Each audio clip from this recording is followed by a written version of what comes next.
अमित को सामने से गुजरते देख चारू तो बस एकटक देखने ही लगी। अमित का व्यक्तित्व भी ऐसा था कि वो तो बस सामने वालों को आश्चर्य कर देता। आज भी अमित जब ऑफिस की लाइब्रेरी में पहुंचा तब पहले तो चारू को लगा शायद कोई और है, लेकिन जब मुड़ने को हुआ तो उसने अमित का पूरा चेहरा देख लिया। नीले शर्ट के साथ गहरे रंग की टाई लगाया हुआ हैंडसम युवक चारू को बहुत पसंद आया। लाइब्रेरी में घुसते ही वह मैगजीनों की रेक के पास पहुंचा और एक मैगजीन निकालकर उलट पुलट कर देखने लगा। कुछ देर बाद वह पुस्तक की ओर बढ़ गया। चारू अपनी सीट पर बैठी कंप्यूटर में नई पुस्तकों की एंट्री कर रही थी। कुछ देर बाद उस युवक अमित ने ग्राफिक डिज़ाइनिंग पर एक पुस्तक लाकर चारू के सामने मेज पर रख दी। मिल ही गई। इस बुक को मेरे नाम पर इशू कर दीजिए, कहते हुए वह चारू के सामने वाली कुर्सी पर बैठ गया। बुक इशू करवाने के लिए आपकी डिटेल एंटर करनी होगी। आपका नाम, डिपार्टमेंट, पता वगैरह बताएं प्लीज़। चारू उसकी ओर देखते हुए बोली, इसकी ज़रूरत नहीं, ऑलरेडी एंटर्ड है सब कुछ। पिछले कई दिनों से छुट्टी पर था। वाइफ काफ़ी बीमार है मेरी। मैं अमित कुमार, आप शायद इस ऑफिस में नहीं हैं। आपसे पहले तो एक उम्रदराज मैडम बैठी थी यहाँ पर। चारू ने अमित का नाम सर्च किया। एक व्यक्ति ही था ऑफिस में इस नाम का, फोटो भी था वहाँ। चारू ने बुक इशू कर दी। कुछ देर मुस्कुरा कर चारू को देखने के बाद बोला, अच्छा लगा आपसे मिलकर, मिलते रहेंगे। और फिर तेज़ी से बाहर निकल गया। डिज़ाइनिंग की एक मल्टीनेशनल फर्म में वहाँ काम करने वाले लोगों के लिए बनी हुई थी वह लाइब्रेरी। चारू वहाँ 2 माह पहले ही आई थी। सारा दिन काम में व्यस्त रहने के कारण उसकी किसी से मित्रता नहीं हो पाई थी। बुक इशू करते समय या कोई जानकारी देते हुए जब कुछ देर के लिए किसी से उसकी बातचीत हो जाती तब उसे बहुत अच्छा लगता था। अमित अक्सर वहाँ आने लगा था। छुट्टियों से लौटने पर उसे नया काम दे दिया गया था जो फोटोशॉप से संबंधित था। इस विषय में उसे अधिक जानकारी नहीं थी, अतः वह इंटरनेट और पुस्तकों की मदद ले रहा था। इसी सिलसिले में प्राय लाइब्रेरी जाना हो जाता था। वहाँ जाकर वह कुछ देर चारू के पास जरूर बैठता था। बातों बातों में चारू को पता लगा कि अमित की पत्नी को एक ऐसी बीमारी है जिसमें शरीर की रोग प्रतिरोधक क्षमता शरीर के कार्य प्रणालियों पर ही आक्रमण करना शुरू कर देती है। इस बीमारी के कारण उसका अब चलना फिरना भी कम हो गया था और वह अपना अधिकतर समय बिस्तर पर ही बिताती थी। अमित पिछले 3 महीनों से पत्नी के उपचार के लिए अवकाश पर था। उनका 8 महीने का एक बेटा भी है जिसकी देखभाल के लिए इन दिनों अमित की साली आई हुई थी। अमित से बात करते हुए चारू को बहुत संतोष मिलता था। एक तो अमित जैसे व्यक्ति के साथ उस पर हालात से परेशान इंसान के मन को कुछ देर तक अपनी बातों से सुकून पहुंचाना। चारू अमित के साथ समय बिताते हुए सुखद एहसास से भर जाती थी। धीरे धीरे वे एक दूसरे के अच्छे मित्र बनते गए और शाम अक्सर साथ कॉफ़ी पीते हुए किसी कैफ़े में बिताने लगे। अमित के साथ कुछ समय बिताने और उसका दर्द साझा करने के बाद चारू शाम को घर पहुंचकर कुछ देर आराम करती और फिर काम में माँ की मदद करती। थोड़ी देर बाद ही पिता ऑफिस से लौट आते और चाय पीते पीते ही अपना लैपटॉप खोलकर बैठ जाते। काफ़ी समय से वे चारू के लिए एक वर की तलाश कर रहे थे। चारू को जब वे अपनी पसंद के किसी लड़के का प्रोफाइल दिखाते तो अनजाने में वह उसकी तुलना अमित से कर बैठती। अगले दिन जब अमित के साथ इस विषय में वह चर्चा करती तो अमित प्रत्येक लड़के में कोई ना कोई कमी निकाल देता। चारू मन ही मन सब कुछ समझ रही थी। उससे दूर होकर अमित एक अच्छी दोस्त को खोना नहीं चाहता था। अमित चारू के साथ अब मन की बातें साझा करने लगा था। एक दिन पत्नी की बीमारी की चर्चा करते हुए वह बोला, पता है चारू, कहने को तो यह बीमारी उसे कुछ महीनों से अपने लपेटे में लिए है, पर मैं एक पत्नी का सुख विवाह के बाद कुछ दिनों तक ही भोग पाया था। शादी के बाद जल्द ही प्रेग्नेंट हो गई थी वह। प्रेगनेंसी में उसने कई तरह के कॉम्प्लिकेशंस का सामना किया, फिर बच्चे की देखभाल में दोनों की रत जगाई और अब यह असाध्य रोग। कभी कभी लगता है कि टूट जाऊंगा मैं। चारू सुनकर बेबस हो जाती थी। वह जानती थी कि अमित सचमुच समय से लड़ रहा है। तुम्हें अपने लाइफ पार्टनर में कौन सी खूबियाँ चाहिए? एक दिन रेस्टोरेंट में बैठे हुए अमित चारू से पूछ बैठा, हैंडसम हो या ना हो पर केयरिंग हो, बुरे वक्त में मेरा साथ दे, वैसे ही जैसे आप दे रहे हैं। चारू मुस्कुरा दी। मैं हैंडसम नहीं हूँ क्या? बच्चों की तरह मासूम सा मुंह बनाकर अमित बोला, अरे नहीं बाबा, आप अपनी मैडम का इतना ख्याल रखते हैं, इसीलिए कहा मैंने ऐसा। वैसे देखने में तो जनाब हीरो लगते हैं किसी फिल्म के। कहते हुए चारू ने अमित का गाल पकड़कर खींच लिया। चारू का हाथ अपने गाल से हटाते हुए अमित गंभीर होकर बोला, प्लीज़ चारू ऐसा ना करो, अपने से दूर रखो मुझे, नहीं तो मैं भूल जाऊंगा कि हम सिर्फ दोस्त हैं। भूल जाओगे तो क्या समझोगी मुझे? चारू उसका आशय नहीं समझ पाई थी। कैसे समझाऊं तुम्हें? यह तो समझती हो ना कि फिजिकल नीड नाम की भी कोई चीज़ होती है। मैं भी तो एक इंसान हूं ना। भीतर से एक मीठी सी झंझनाहट महसूस होने लगी थी तुम्हारे टच से। सच बताओ चारू, तुम्हें भी तो किसी की कमी इस उम्र में खलने लगी होगी। अकेले में किसी का साथ पाना चाहती होगी ना तुम भी। अमित ठंडी आह भरते हुए कहा। चारू बहुत देर तक सिर झुकाए बैठी रही। अरे किस ख्याल में खो गई? मैं परेशान नहीं करना चाहता था तुम्हें। चलो किसी और टॉपिक पर बात करते हैं बाहर चलकर, कहकर अमित कुर्सी से उठ गया और चारू का हाथ पकड़कर उसे भी उठा दिया। दोनों मुस्कुराते हुए रेस्टोरेंट से बाहर निकल आए। उस रात चारू को बहुत देर तक नींद नहीं आई। सोचती रही कि अमित सच ही तो कह रहा है, उसे भी तो कोई स्वप्निल स्पर्श गुदगुदाता रहता है। एक अकेलापन महसूस करती है वह। अमित के दिल पर क्या बीतती होगी? वह तो विवाहित है, अपनी पत्नी का साथ देते हुए भी एक अकेलापन। सचमुच जिंदगी तो उसकी छटपटाहट का पर्याय ही बन गई है। उफ, कैसी विषम परिस्थिति है। अमित और चारू एक दूसरे के साथ अब और भी खुलने लगे थे। चारू को अमित की आंखों में एक चाहत सी दिखाई देने लगी थी। पहले वह कॉफ़ी पीने के बाद चारू को अपनी कार से मेट्रो स्टेशन तक ही छोड़ता था, पर अब अक्सर घर तक छोड़ने का हट लेकर बैठ जाता। चारू के बैठते ही वह कार में रोमांटिक गाने लगाकर मतवाला सा होकर ड्राइविंग करने लगता। चारू उसे देख मुस्कुराती रहती। घर आकर उसकी सुनहरी कल्पनाओं में अब अमित चला जाता था। उस दिन लंच में चारू के पास अमित आया तो उसका चेहरा गुमसुम सा था। चारू ने उसे अपने साथ खाना खाने को कहा तो बोला, मन नहीं कर रहा है आज कुछ खाने पीने का। पता है, एक वीक बिताना पड़ेगा तुम्हारे बिना मुझे। मुंबई में ट्रेनिंग के लिए जाना है परसों। घर पर तो अभी साली साहिबा की मेहरबानी से सब ठीक चल रहा है, लेकिन पता नहीं कैसे रह पाऊंगा बिना तुम्हारे। इतना निर्भर हो जाओगे मुझ पर तो कैसे चलेगा? अच्छा है ना, इस बहाने थोड़ा मुझसे दूर होना सीख जाओगे। चारू मेज पर सिर टिकाकर स्नेह से अमित की ओर देखते हुए बोली। चारू की हथेली अपनी हथेलियों के बीच छिपाते हुए वह बोला, यूं छिपी हो तुम मेरे मन में, दूरी नहीं, मैं तो बस अब सिर्फ करीबी के सपने देखता हूँ। अमित के प्रेम में भीगे शब्दों ने चारू का मन भिगो दिया। शाम को कॉफ़ी पीते हुए भी अमित एक सप्ताह चारू से दूर रहने पर उदास था। मेट्रो स्टेशन पर चारू को छोड़ते हुए तो जैसे उसका कलेजा ही छलनी हुआ जा रहा था। अमित के जाने के बाद चारू भी उदास हो गई। अमित, चारू और यह नया रिश्ता। पूरा सप्ताह चारू की सोच बस इसी के इर्द गिर्द घूमती रहती। जब एक सप्ताह बीत गया और अमित नहीं लौटा तो चारू चिंतित हो गई। उसने कई बार कॉल किया पर फ़ोन नॉट रीचेबल था। एक बार मिला भी तो हेलो के बाद अमित की आवाज़ ही नहीं आई। क्यों ना एक बार अमित के घर चली जाऊं, उसकी पत्नी से पता लग जाएगी वजह, और वहाँ अमित ना सही उसकी वह खुशबू तो रची बसी होगी जो मुझे रोज़ अपनी मोहमास में जकड़े रहती है। सोचते हुए चारू ने कंप्यूटर खोलकर अमित के घर का पता नोट कर लिया। अगले दिन रविवार था। चारू ने बुके खरीदा और कैब बुक कर अमित के घर पहुंच गई। घर ढूंढने में उसे कोई विशेष परेशानी नहीं हुई, बस मन में एक झिझक अवश्य थी कि अमित की पत्नी और साली को वह अपना परिचय कैसे देगी। डोरबेल बजते ही दरवाज़ा खुला तो उसके आश्चर्य का ठिकाना ही नहीं रहा।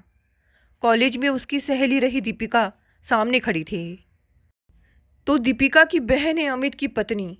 वाह, सोचते हुए चारू की सारी झिझक दूर हो गई। चारू को देखकर दीपिका का मुंह भी प्रसन्नता से खुला का खुला रह गया। अरे मुझे क्या पता था कि अमित तेरे जीजू हैं। उनके साथ काम करती हूँ मैं, उसी ऑफिस की लाइब्रेरी में लाइब्रेरियन हूँ। सोफे पर बैठते हुए चारू बोली, हाँ हाँ हाँ, अच्छा उनसे काम है तुझे? पर जीजू नहीं यार, अमित मेरे मियाँ जी हैं, मुंबई में हैं वे इन दोनों, कल आ रहे हैं वापस। पर तूने जीजू कैसे बना दिया उन्हें मेरा? वह क्या है ना, बात यह है कि तू तो लगती ही नहीं शादीशुदा। शब्द चारू के गले में अटके जा रहे थे। थैंक्स डियर, दीपिका खिल उठी। इन शॉर्ट्स में देखकर कौन कहेगा कि तू एक नन्हे मुन्ने की मॉम है, चारू संभलते हुए बोली। अच्छा, तो अमित ने तुझे आरू के बारे में भी बता दिया? बड़ा नॉटी होता जा रहा है आरू। अमित के पीछे से अकेले उसे संभालना बहुत मुश्किल हो रहा है। अभी तो सो रहा है, कुछ देर बात करने के बाद मैं चाय बना कर लाती हूँ, आज मेड छुट्टी पर है, कहकर दीपिका किचन में चली गई। चारू का दिमाग जैसे कुछ भी सोचने की स्थिति में नहीं था। दीपिका, अमित की पत्नी, बिल्कुल दुरुस्त है यह तो। वह बीमारी? क्यों किया अमित ने ऐसा? वह अपने को लुटा सा महसूस कर रही थी। दीपिका से मिलकर चारू को पुराना समय याद आ रहा था। कॉलेज में साथ पढ़ने वाली दीपिका उसकी पक्की सहेली तो नहीं थी, पर दोनों में मित्रता अवश्य थी। क्या सोच रही है? चल आ, चाय पीते हुए फिर एक बार कॉलेज वाली सहेलियां बन जाती हैं। दीपिका की खनकती आवाज़ सुनकर चारू को ध्यान आया कि वह दीपिका के ड्राइंग रूम में बैठी है। अमित जी पिछले काफ़ी समय से छुट्टी पर थे ना? चारू ने अपने को संयंत्र कर पूछा। हाँ, ऑफिस में तो मेरी बीमारी के नाम से ली थी छुट्टियाँ, पर तुमसे क्या छिपाना, दरअसल एक नई जॉब ऑफर हुई थी उन्हें। कुछ दिन काम करके देखना चाह रहे थे, पसंद नहीं आया वहाँ का माहौल, इसीलिए दोबारा पुरानी जगह चले गए। अच्छा हुआ ना, वरना हम कैसे मिलते हैं? अपने मुंह पर नकली मुस्कान चिपकाते हुए चारू बोली। चाय पीते हुए दीपिका से कुछ देर तक बातें करने के बाद चारू वापस चली आई। उसका बेचैन मन उसे कुछ भी सोचने नहीं दे रहा था। अमित ने उससे इतना बड़ा छल किया, इस बात पर उसे अब भी विश्वास नहीं हो रहा था। अगले दिन अमित वापस आ गया। अपने आने का समाचार उसने चारू को व्हाट्सएप पर दे दिया, किंतु चारू ने कोई जवाब नहीं दिया। लंच के समय चारू का मन कुछ खाने को नहीं कर रहा था। वह चुपचाप अपनी सीट पर बैठी थी कि अमित चाट लेकर आ गया। चारू की टेबल पर चाट की प्लेट रख सामने वाली कुर्सी पर बैठ गया। बोला, मुझे पता था तुम भूखी बैठी होगी, पहले यह चाट खाओ, फिर डांट लगाना जी भर के।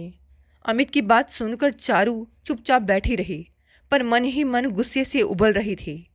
जानता हूँ बहुत नाराज हो मुझसे, सोच रही होगी कि किस धोखेबाज से पाला पड़ गया, पर मेरे झूठ बोलने की वजह नहीं जानना चाहोगी? जो भी वजह हो, आपने अच्छा नहीं किया। चारू के अंदर दबा क्रोध बाहर आ गया। मेरा कसूर है, मानता हूँ, पर क्या करता मैं, मन से कभी दूर नहीं होता। तुम्हारा पीली कलर की साड़ी में दबदब करता रूप, यही कलर था ना तुम्हारी साड़ी का उस फोटो में जो मैट्रिमोनियल साइट पर डाला हुआ था 2 साल पहले। उस पिक को देखकर दीवाना हो गया था मैं। कहा था मैंने पेरेंट्स से कि पहली बार कोई लड़की पसंद आ रही है मुझे, इसी से बात आगे बढ़ाओ, मगर अपने मम्मी पापा की इकलौती बेटी दीपिका का पैसा उनकी आंखों को चकाचौंध किया था, बांध दिया था उसे मेरे गले। फिर अचानक जब ऑफिस में तुम्हें देखा तो बस देखते ही रह गया। फोटो से कहीं ज़्यादा सुंदर नज़र आ रही थी तुम, नहीं रोक सका खुद को। अब माफ़ करो या सजा दो, सब मंजूर हैं, पर सच भी तो बोल सकते थे ना तुम। अमित के इस बार सही बात बता देने पर चारू कुछ शांत हो गई थी। उसे याद था कि शादी.com पर 2 साल पहले सचमुच पीले रंग की साड़ी में वह तस्वीर डाली थी। अगर मैं सच बोलता तो क्या इतनी क्लोज हो पाती तुम मुझसे? तुम्हारे प्यार को बस महसूस करना चाहता था मैं। मुझे पता है कि एक दिन पराई हो जाओगी तुम, जीवन भर के लिए बांध कर तो नहीं रख सकता तुम्हें, पर सोचा कि जितना भी साथ तुम्हारा पालूं उतना अच्छा। विश्वास करो, मैं इस बार झूठ नहीं बोल रहा हूँ। सब सुनकर चारू कुछ देर खामोश बैठी रही, फिर कुछ सोचती हुई बोली, सॉरी, मुझे नहीं पता था कि आप मुझे पहले से ही पसंद करते हैं, माफ़ कर दोगी ना? थैंक यू चारू, पर यह सवाल तो मुझे पूछना चाहिए था।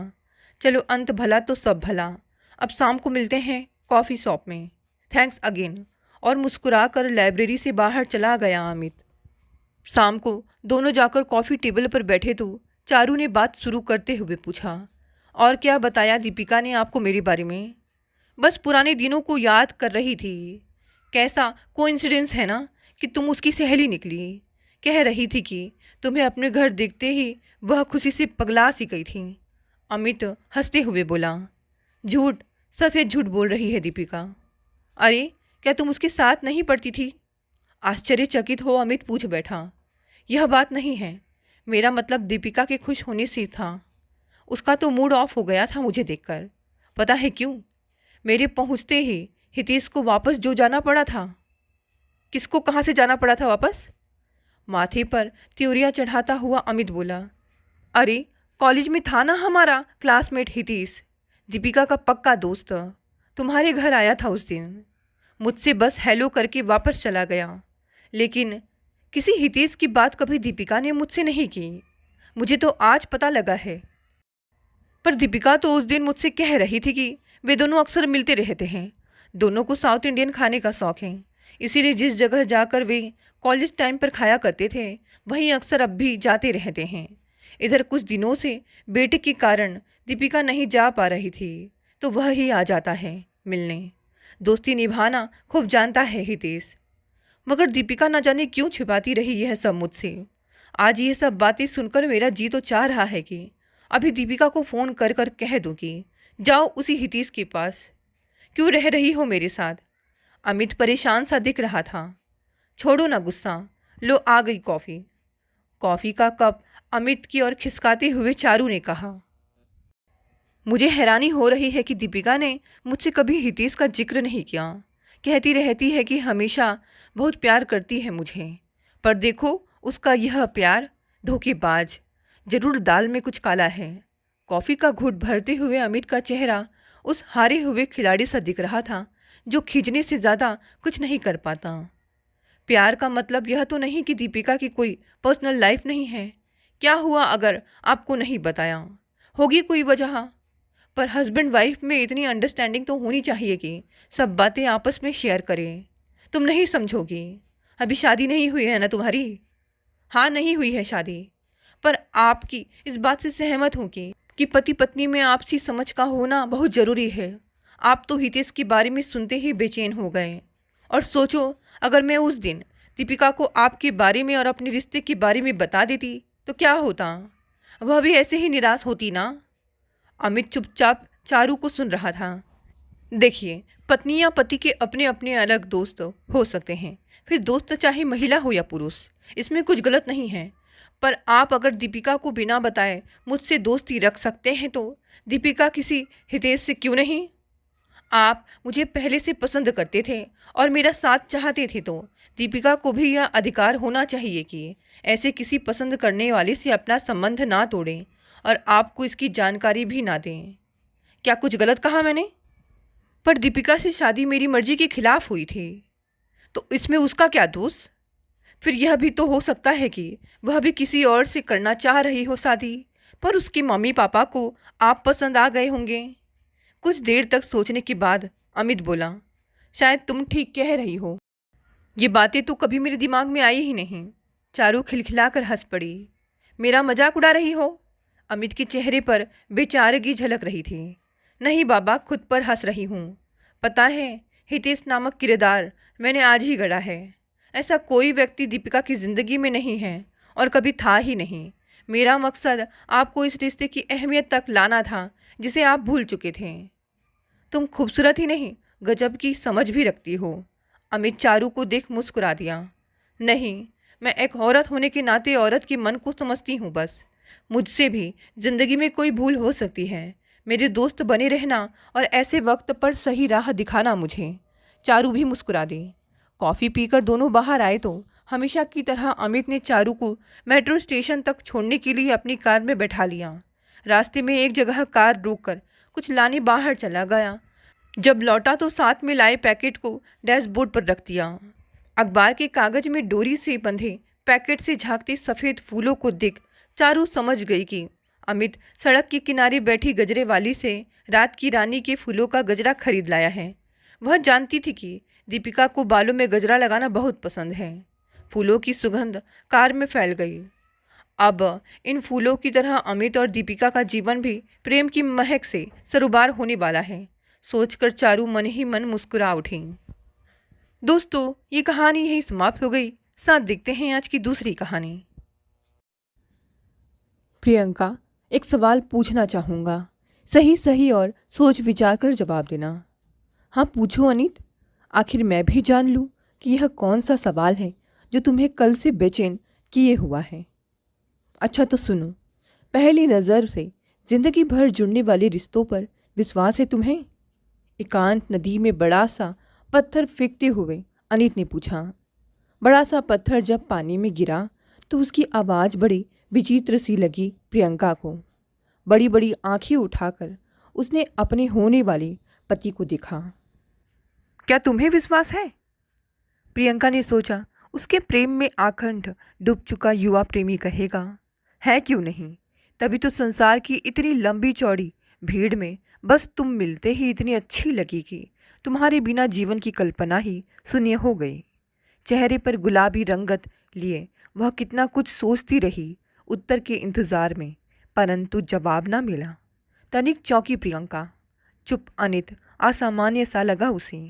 सारी चुहलबाजी कहीं खो सी गई थी जैसे। हमेशा मस्त बना रहने वाला ऐसा चिंतित सा लगने लगा, मानो पूरे संसार की पीड़ा उसी के अपने मन में समाई हो। उसे अपलक निहारने लगा। एक बारगी तो प्रियंका शर्मा गई। मन था जो बार बार वही शब्द सुनना चाह रहा था। सोचने लगी, इतनी मीठी मीठी बातों के लिए क्या अनित का तनाव उपयुक्त है? कहीं कुछ और बात तो नहीं? वह जानती थी कि अनित अपनी माँ से बेहद प्यार करता है। उसी के शब्दों में उसकी माँ ही आज तक उसका आदर्श और सबसे घनिष्ठ मित्र रही है। उसके उजले चरित्र के निर्माण की एक एक सीढ़ी से उसकी माँ का साथ रहा है। एकाएक उसका हाथ पकड़ लिया प्रियंका ने, रोक कर वहीं बैठने का आग्रह किया। फिर बोली, क्या माँ अभी तक वापस नहीं आई जो मुझसे ऐसा प्रश्न पूछ रहे हो? क्या बात है? अनित उसका कहना मान वही सूखी घास पर बैठ गया। ऐसा लगा मानो अभी रो पड़ेगा। अपनी माँ के वियोग में वह अक्सर इसी तरह अवश हो जाया करता है। वह इस सत्य से अपरिचित नहीं था। क्या माँ वापस नहीं आई? उसने फिर पूछा। अनित चुप रहा। कब तक माँ की गोद से ही चिपके रहोगे? अच्छी खासी नौकरी करने लगे हो, कल को किसी और शहर में स्थानांतरण हो गया तब क्या करोगे? क्या माँ को भी साथ साथ घसीटते फिरोगे? तुम्हारी छोटे भाई बहन दोनों की जिम्मेदारी है उन पर। तुम क्या चाहती हो? पूरी की पूरी माँ बस तुम्हारी ही हो? तुम्हारे पिता और उन दोनों का भी तो अधिकार है उन पर। अनित, क्या हो गया है तुम्हें? ऐसा लगता है मेरा कुछ खो गया है। जी ही नहीं लगता प्रियंका। पता नहीं मन में क्या क्या होता रहता है। तो जाकर माँ को ले आओ ना। उन्हें भी तो पता है तुम उनके बिना बीमार हो जाते हो। इतने दिन फिर वे क्यों रुक गई? अनायास हंस पड़ी प्रियंका। धीरे से अनित का हाथ अपने हाथ में लेकर सहलाने लगी। शादी के बाद क्या करोगे? तब मेरे हिस्से का प्यार क्या मुझे मिल पाएगा? अगर मुझे ही तुम्हारी माँ से जलन होने लगी तो? हर चीज़ की एक सीमा होती है। अधिक मीठा भी कड़वा लगने लगता है, पता है तुम्हें? अनित प्रिया की बड़ी बड़ी आंखों को एक टक निहारने लगा। माँ तो वे तुम्हारी ही हैं। उनसे तुम्हारा स्नेह भी स्वाभाविक ही है, लेकिन वक्त के साथ साथ उस स्नेह में परिपक्वता आनी चाहिए। बच्चों की तरह माँ का आंचल अभी तक पकड़े रहना अच्छा नहीं लगता। अपने आप को बदलो। मैं अब चलूँ? एकाएक वह खड़ा हुआ और बोला, कल मिलोगी ना? आज की तरह गर्दन लटकाए ही मिलना है तो रहने दो। जब सचमुच मिलना चाहो तभी मिलना, वरना इस तरह मिलने का क्या फ़ायदा? एकाएक प्रियंका खींच उठी। वह कड़वा कुछ भी कहना तो नहीं चाहती थी, पर व्याकुल प्रेमी की जगह उसे व्याकुल पुत्र तो नहीं चाहिए था ना। हर नाते हर रिश्ते की अपनी अपनी सीमा, अपनी अपनी मांग होती है। नाराज क्यों हो रही हो प्रियंका? मेरी परेशानी तुम क्या समझो? अब मैं तुम्हें कैसे समझाऊं? क्या समझाना है मुझे, जरा बताओ। मेरी तो समझ से भी बाहर है तुम्हारा यह बचपना। सुनो, अब तभी मिलना जब माँ आ जाए। इस तरह दो हिस्सों में बंटकर मेरे पास मत आना। प्रियंका ने विदा ली। वह सोचने लगी, अनित कैसा विचित्र सा हो गया है कुछ ही दिनों में। कहाँ उससे मिलने को हर पल व्याकुल रहता था। उसकी आंखों में खो सा जाता था।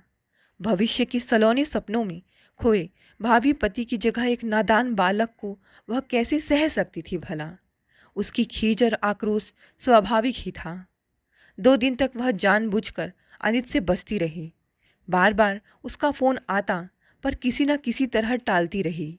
चाहती थी इतना व्याकुल हो जाए कि स्वयं उसके घर चलकर आ जाए।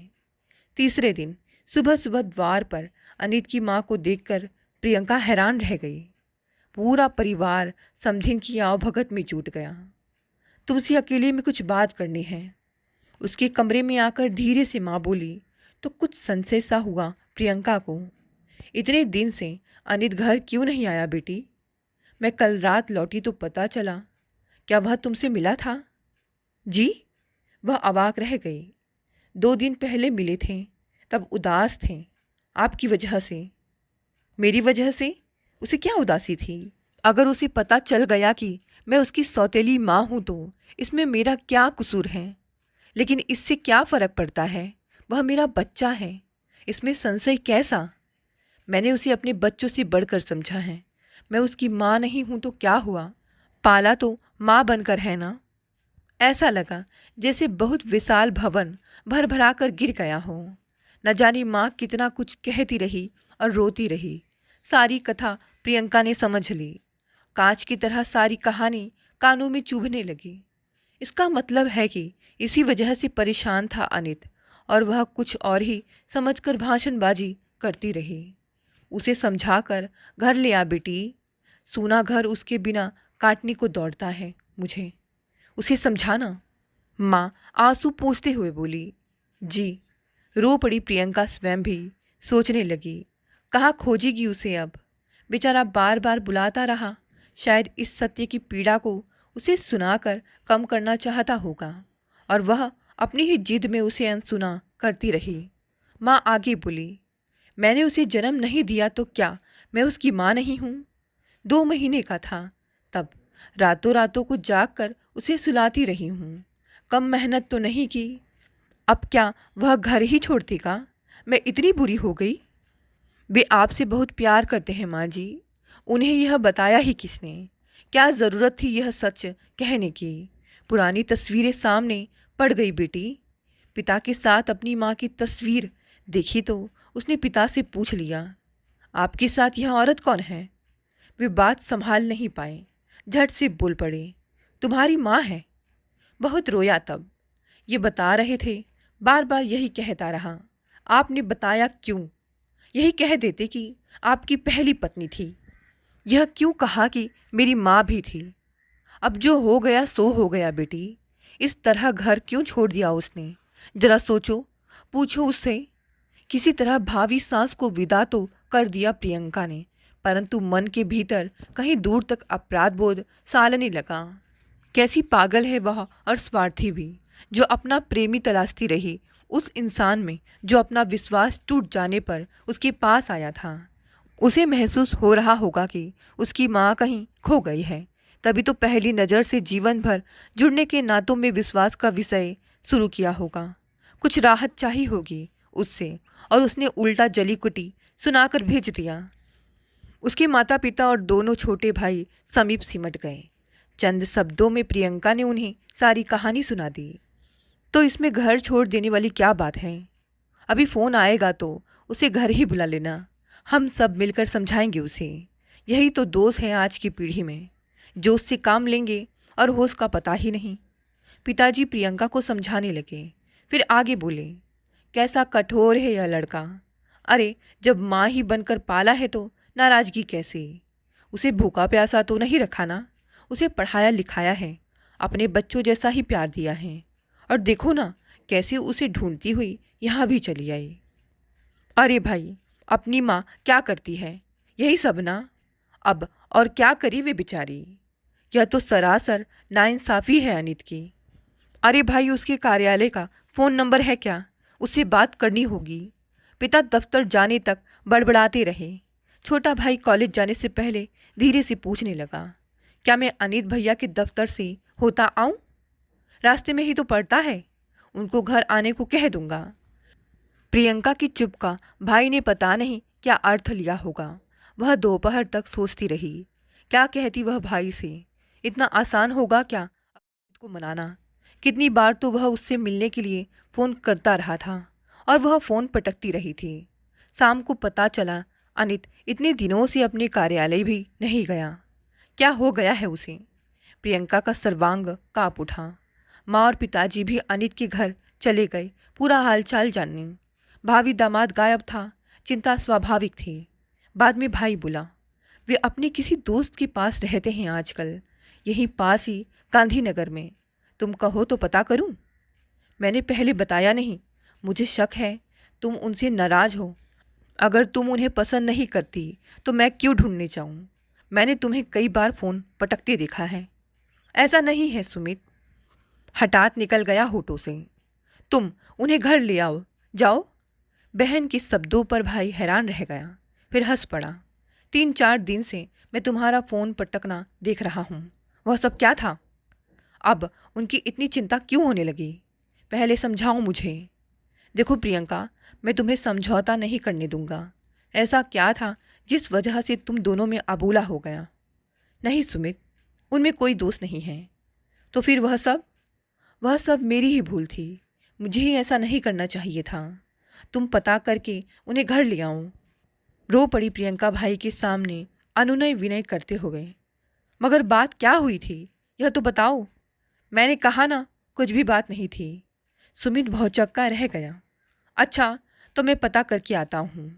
बहन को उसने बहला दिया, मगर लौटा खाली हाथ ही, क्योंकि उसे अनित वहाँ भी नहीं मिला। बोला, पता चला कि सुबह ही वहाँ से चले गए हैं अनित भैया। उनके पिता उन्हें आकर साथ ले गए। अच्छा? प्रियंका को तनिक संतोष हो गया। उनकी माँ की तबीयत अच्छी नहीं थी, इसीलिए चले गए। पता चला वे अस्पताल में हैं। चुप रही प्रियंका। माँ और पिताजी का इंतज़ार करने लगी। घर में इतनी आज़ादी और आधुनिकता नहीं थी कि खुलकर भावी पति के विषय में बातें करती रहे, और छोटे भाई से तो कदापि नहीं। जानती थी भाई उसकी परेशानी से अवगत होगा, और सचमुच वह बार बार उससे कह भी रहा था, उनके घर फ़ोन करके देखूं? तुम्हारी सास का हालचाल रहने दो, अभी माँ आएंगी तो पता चल जाएगा। तुम भी तो अनित भैया के विषय में पूछ लो ना। भाई ने छेड़ा या गंभीरता से कहा, वह समझ नहीं पाई। चुपचाप उठकर अपने कमरे में चली गई। काफ़ी रात गई माँ और पिताजी घर लौटे। उस समय कुछ बात ना हुई, परंतु सुबह सुबह माँ ने जगा दिया। कल रात ही अनित की माताजी को घर लाएं, इसीलिए देर हो गई। उनकी तबीयत बहुत खराब हो गई थी। खाना पीना सब छोड़ रखा था उन्होंने। अनित माँ के सामने आ नहीं रहा था। पता नहीं क्या हो गया इस लड़के को। बड़ी मुश्किल से सामने आया। क्या बताऊँ, कैसे बुद्ध बना टुकुर टुकुर दिखता रहा। माँ को घर तो ले गया है, परंतु कुछ बात नहीं करता। तुम्हें बुलाया है उसकी माँ ने। आज सुमित के साथ चली जाना। मैं हैरान रह गई प्रियंका। कोई बात नहीं, शादी से पहले पति के घर जाने का रिवाज हमारी बिरादरी में नहीं है, पर अब किया क्या जाए। उसका घर सुख दुख, अब इस घर का भी तो है ना। प्रियंका ने गर्दन झुका ली। कॉलेज जाते हुए भाई उसे उसकी ससुराल छोड़ता गया। पहली बार ससुराल की चौखट पर पैर रखा। ससुर सामने पड़ गए, बड़े स्नेह से भीतर ले गए। फिर ननंद और देवर ने घेर लिया। अनित की माँ तो उसके गले से लगकर जोर जोर से रोने लगी। बेटी, मैं सोचती थी मैंने अपना परिवार एक गाढ़ में बांध कर रखा था। अनित को सगी माँ से भी ज़्यादा प्यार किया है। मैं कभी सौतेली नहीं बनी। अब वह क्यों सौतेला हो गया? तुम पूछ कर बताओ। क्या पता तुमसे बात करे। हम सबके साथ वह बात नहीं करता। मैंने उसका क्या बिगाड़ दिया है जो मेरे पास नहीं आता? उससे पूछकर बताओ प्रियंका। विचित्र सी व्यथा उभरी हुई थी पूरे परिवार के चेहरे पर। जरा सा सच ऐसी पीड़ादायक अवस्था में ले आएगा, किसने सोचा होगा। भैया अपने कमरे में हैं भाभी, आइए, ननंद ने पुकारा। फिर दौड़कर कुछ फल ले आई। ये उन्हें खिला देना, वे भूखे हैं। प्रियंका की आंखें भर आई। जिस परिवार की जिम्मेदारी शादी के बाद संभालनी थी, उसने समय से पूर्व ही उसे पुकार लिया था। कमरे का द्वार खोला तो हैरान रह गई। अस्त व्यस्त बड़ी दाढ़ी में कैसा लग रहा था अनित। आंखें नीचे चुपचाप पड़ा था। ऐसा प्रतीत हुआ मानो महीनों से बीमार हो। क्या कहे वह उससे, कैसे बात शुरू करे।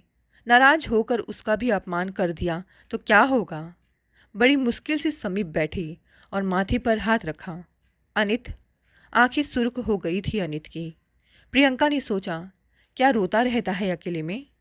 माँ ने कहा था वह पत्थर सा हो गया है। अनित, यह क्या हो गया है तुम्हें। अपनी भूल का आभास था उसे। अचानक होठों से निकल गया, मुझे माफ़ कर दो। मुझे तुम्हारी बात सुननी चाहिए थी। मुझसे ऐसा क्या हो गया, यह नहीं होना चाहिए था। वह अनित, जिसने कभी उसका हाथ भी नहीं पकड़ा था, अचानक उसकी गोद में सिर छिपाकर जोर जोर से रोने लगा। उसे दोनों बाहों से कस के बांध लिया। उसे इस व्यवहार की आशा कहाँ थी। पुरुष भी कभी इस तरह रोते हैं। प्रियंका को बलिष्ठ बाहों का अधिकार निष्प्राण करने लगा। यह क्या हो गया अनित को। स्वयं को छुड़ाए भी तो कैसे। बालक के समान रोता ही जा रहा था। अनित, अनित बस। हिम्मत करके उसका चेहरा सामने किया। ऐसा लगता है मैं अनाथ हो गया हूँ। मेरी माँ मर गई है प्रियंका, मेरी माँ मर गई है। उनके बिना कैसे जिंदा रहूँ, कहाँ जाऊँ, बताओ। उसके शब्द सुनकर प्रियंका भी रो पड़ी। स्वयं को छुड़ा नहीं पाई, बल्कि धीरे से अपने हाथों से उसका चेहरा थपथपा दिया। ऐसा लगता है आज तक जितना जिया सब झूठा था। किसी ने मेरी छाती में से दिल ही खींच लिया है। ऐसा मत सोचो अनित, तुम्हारी माँ जिंदा है, वे बीमार हैं। तुम कुछ नहीं खाते हो तो उन्होंने भी खाना पीना छोड़ रखा है। उनके पास क्यों नहीं जाते। उनमें तो तुम्हारे प्राण अटके हैं ना। फिर क्यों उन्हें इस तरह सता रहे हो। वे मेरी माँ नहीं है, पिताजी ने बताया तो क्या जुर्म हो गया। एक सच बता देने से सारा जीवन मिथ्या कैसे हो गया। क्या। अनित टुकुर टुकुर उसका मुंह देखने लगा। क्षण भर को हाथों का दबाव प्रियंका के शरीर पर कम हो गया। वे मुझ बिन माँ के बच्चे पर दया करती रही, अपने बच्चों के मुंह से छीनकर मुझे खिलाती रही। इतने साल मेरी परछाई बनी रही। क्यों। दयावश ही ना। वे मेरी सौतेली माँ हैं। दया इतने वर्षों तक नहीं निभाई जाती अनित। 2-4 दिन उनके साथ रहे हो क्या, जो ऐसा सोच रहे हो। वे बहुत प्यार करती है तुमसे, अपने बच्चों से बढ़कर हमेशा तुम्हें प्यार करती रही। क्या उसका मोल इस तरह सौतेला शब्द कहकर चुकाओगे। कैसे इंसान हो तुम। एकाएक उसे परे हटा दिया प्रियंका ने। बोली, उन्हें सौतेला जान जो पीड़ा पहुंची थी, उसका इलाज उन्हीं की गोद में है अनित, जिन्होंने तुम्हें पाल पोस कर बड़ा किया। मेरी गोद में नहीं, जिसे तुम्हारी जान पहचान कुछ ही महीनों की है। तुम अपनी माँ के नहीं हो पाए तो मेरे क्या होगे। कैसे निभाओगे मेरे साथ। लपक कर उसका हाथ पकड़ लिया अनित ने। मैं अपनी माँ का नहीं हूँ। तुमने यह सोच कैसे लिया। तो उनसे बात क्यों नहीं करते। क्यों इतना रुला रहे हो उन्हें।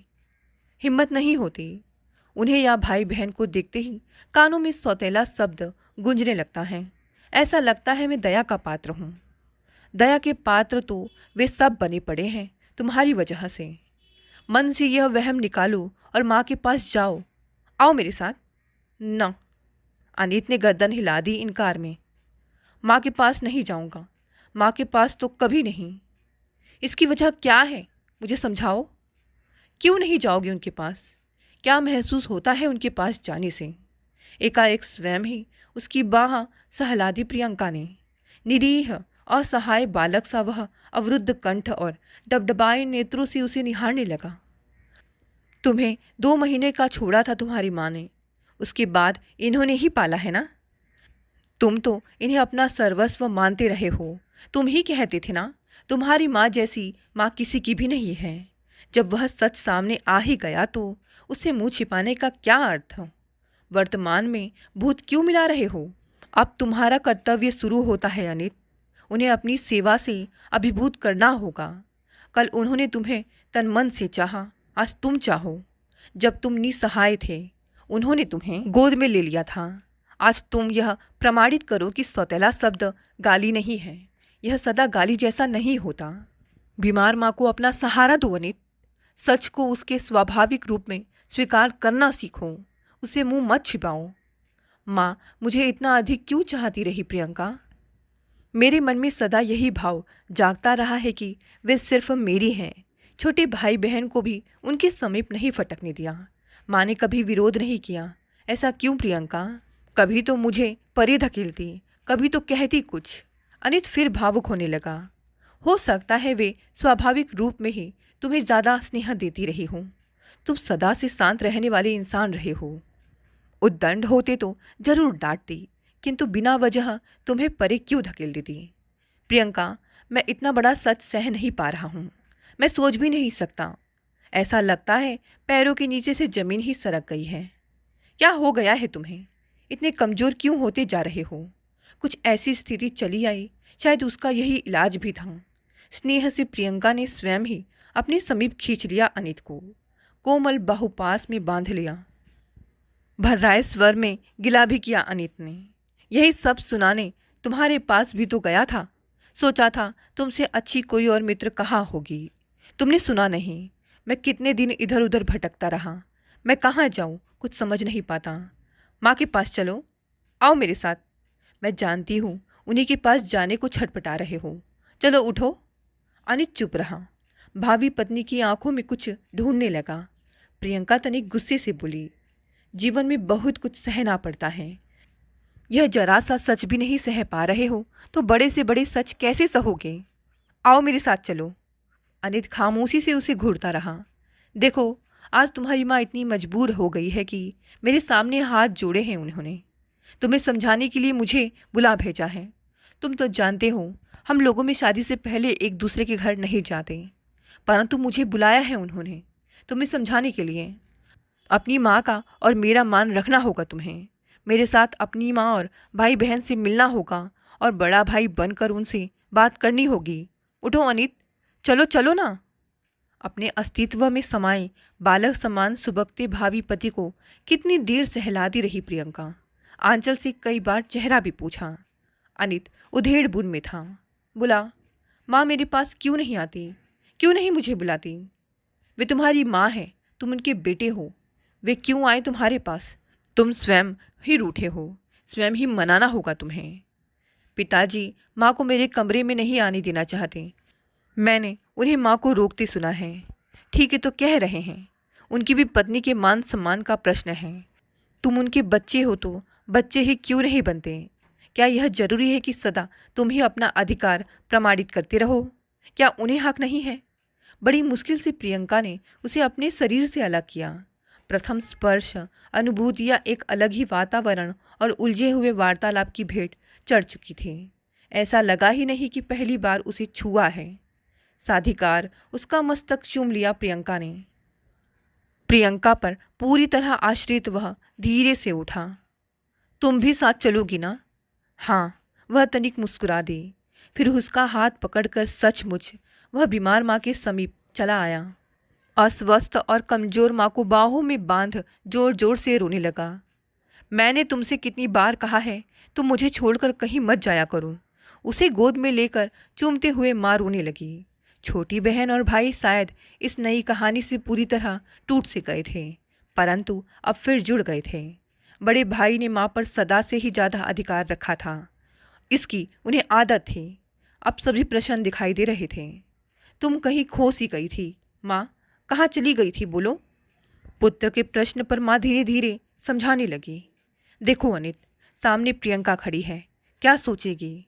अब तुम बड़े हो गए हो, तुम्हारे लिए भी बड़ा हो गया हूँ क्या? नहीं रे। स्नेह से माँ उसका माथा चूमने लगी। आजा बेटी, मेरे पास आजा। माँ ने प्रियंका को पास बुलाया और स्नेह से गले लगा लिया। छोटा बेटा और बेटी भी माँ की गोद में सिमट आए। पिताजी चश्मा उतार कर आंखें पोंछने लगे। प्रियंका बारी बारी से सबका मुंह देखने लगी। वह सोच रही थी, क्या शादी के बाद वह इस माँ के स्नेह के प्रति कभी उदासीन हो पाएगी? क्या पति का स्नेह बढ़ते देख ईर्ष्या का भाव मन में लाएगी? शायद नहीं, कभी नहीं। दोस्तों, कहानी यहीं समाप्त हो गई। कहानी पसंद आई तो इसे लाइक शेयर कमेंट करें। नए हैं तो चैनल को भी सब्सक्राइब कर लें। धन्यवाद दोस्तों। मिलते हैं अगली नई कहानी से।